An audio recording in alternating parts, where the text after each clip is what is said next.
clinical epidemiologist and from Oxford University.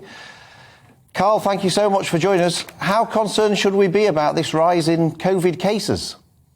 Well, you're welcome. What's happening now is what you see is a sort of circulation of coronaviruses as we come to the end of spring.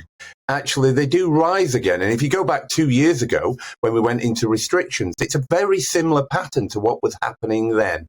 What we shouldn't do is need to panic, because if you look at the data now, actually it's coming off, and actually it's slowed to a point where actually it's now going negative. So what you're going to see in the next few weeks is actually these cases come off dramatically. Now, it's going to be difficult to tell that because all of the testing has disappeared. But what you'll see is the survey that's done by the ONS will show that as we go now into spring and summer, these cases should follow a pattern where they drop off. So I don't think we need to be concerned.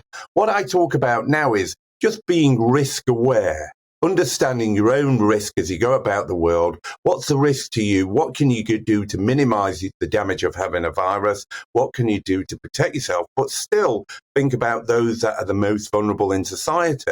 There are still issues about how we go forward caring for them and making sure they receive the most appropriate care so that they don't succumb to the effects of a virus like this. And has the increase in cases been replicated by an increase in the number of people in hospital with COVID?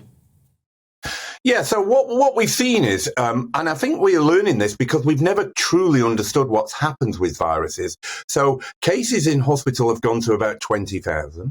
But importantly, a proportion of them, even up to half, have not gone in with COVID that's been detected because you're testing everybody on admission.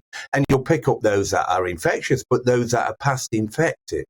The important number to look at is those that are in the intensive care unit that go into what we call the most severe, the ventilation beds. And they're still very low numbers. If you look at it in the UK, it's about 356. And think of the population, that's 67 million people. That's a very low number. For comparison, if you go back a year ago in the winter of 2021, there was about 4,000 people on the intensive care bed. So we're in a much better place than what we were previously. And that's where there's a big difference in terms of how we now deal with this virus going forward.